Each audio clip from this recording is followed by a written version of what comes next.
میرے ذکر کے لیے، میری یاد کے لیے نماز کو قائم کرو، پروردگار عالم نے کہا۔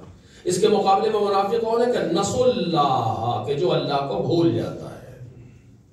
اس کے مقابلے میں منافق کی صفت لایا قرآن مجید کہ نسوا اللہ فنسیہم، منافق اللہ کو بھول جاتا ہے تو اللہ نے بھی اس سے اپنے آپ کو بھلا دیا۔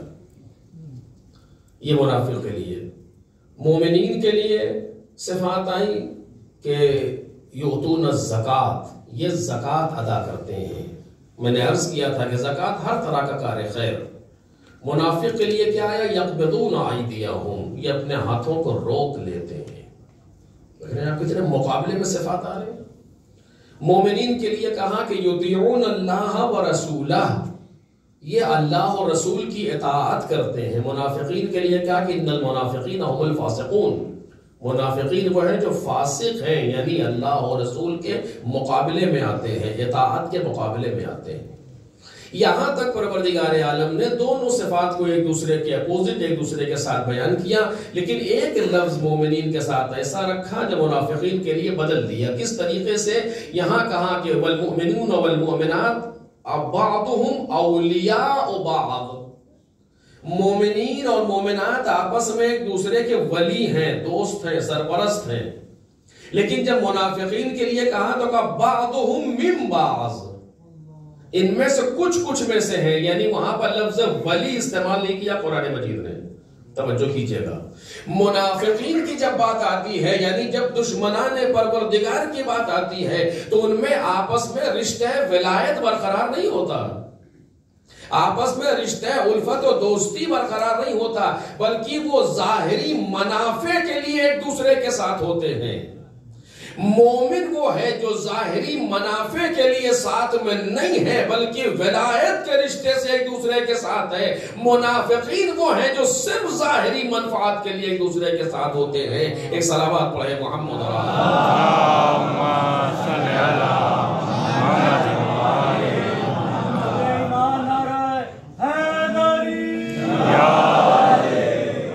اسی لیے کہا جاتا ہے، اسی لیے قرآن مجید نے کہا ہے کہ تحسبهم جميعا وقلوبهم شتى، تم یہ گمان کرتے ہو کہ وہ سب ایک ساتھ ہیں لیکن ان کے دل آپس میں مختلف ہیں۔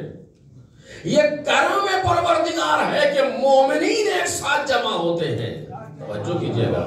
یہ کرم پروردگار ہے کہ جہاں کسی طرح کا کوئی جغرافی بارڈر ہے ہی نہیں، اور ان تمام مومنین کو جوڑنے کے لیے صرف ایک چیز ہے، اس کا نام ہے ولایت۔ توجہ کیجئے، ایک صلوات پڑھے نا محمد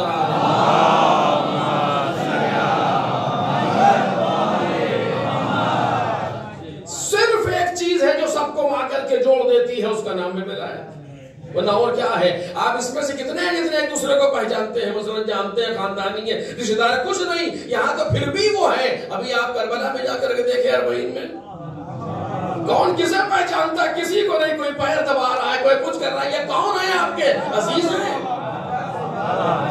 یہ آپ کے رشتہ دار ہیں، یہ آپ کے گھر والے ہیں، یہ آپ کے ملک کے ہیں، یہ آپ کی پارٹی کے ہیں، کہ سارے آپ کے یہاں ختم ہو جاتا ہے۔ یہاں صرف ایک آپ کے بچتا ہے، یہ ہمارے مولا والے ہیں۔ ایک صلوات پڑھ دے محمد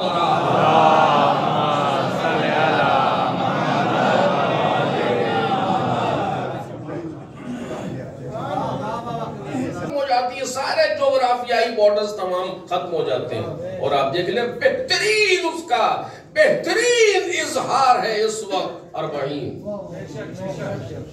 کہ جہاں پر نہ فقط یہ کہ جو ان سے مذہبی اعتبار سے وابستہ ہے وہ آتا ہے، نہیں، جو ان کو اپنا امام نہیں مانتے وہ بھی آتے ہیں۔ عجیب ہے، ایسی جاذبیت ہے اس اربعین کے اندر، اس پر گفتگو نہیں کر سکتا ہوں، آپ کے سامنے مجھے موضوع میں کچھ باتیں عرض کرنی ہے۔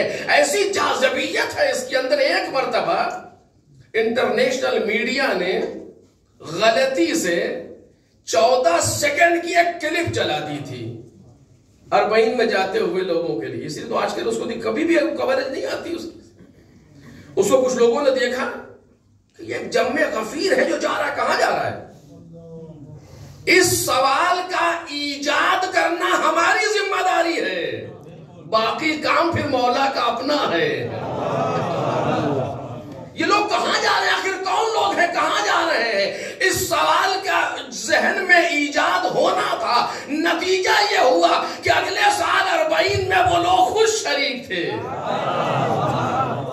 اسی کا خوف ہے آج حکومتوں پر کہ اگر 40 کے نمادینی طور پر، نقل کے طور پر اس کو کہیں اور لوگ چلنے کے لیے آمادہ ہو تو لوگ چلنے نہیں دے رہے۔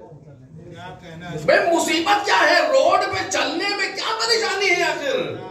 ہم تو کوئی نعرہ بھی نہیں لگا رہے، ہم تو جلوس بھی نہیں لے کے نہیں چل رہے، ہم تو مشکل نہیں ایجاد کر رہے، خالی جا رہے ہیں۔ کہ یہ خالی آپ کا جانا ہی تو مصیبت ہے۔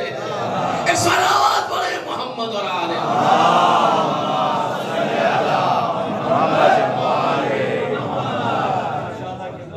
یہ آثار حسین ابن علی ہے، آثار حسین ابن علی ہے۔ بس اس پر بہت سی باتیں ہیں، لیکن یہ موضوع نہیں عرض کروں آپ کے سامنے۔ میں عرض کر رہا تھا کہ پروردگار یہ چاہتا ہے کہ مومنین کے درمیان آپس میں رشتہ ولایت قائم رہے، ایک دوسرے کے لیے بے تفاوت اور بے توجہ نہ ہو، بلکہ توجہ ہو۔ اگر کہیں پر کوئی مشکل دکھائی دی ہے اس کو حل کرنے کی کوشش کریں۔ یہ قرآن مجید چاہ رہا، ہم نہیں چاہ رہے۔ المؤمنون والمؤمنون والمؤمنات بعضهم اولیاء بعض۔ پہلی صفت، اس پر تھوڑی سی گفتگو آپ کے سامنے کرنا چاہوں گا۔ پہلی صفت جو قرآن مجید نے بیان کی مومنین کی، وہ کیا ہے؟ یقیمون الصلاۃ۔ اس پر مجھ سے کہا گیا، تھوڑا سا میں 2-4 جملے عرض کروں گا ورنہ موضوع بہت طولانی ہے۔ یہ یقیمون الصلاۃ عرض کیا تھا میں نے، پورے قرآن کو آپ پڑھتے چلے جائیں، کسی ایک موقع پر نہیں ملے گا کہ نماز پڑھو، جب بھی ملا تو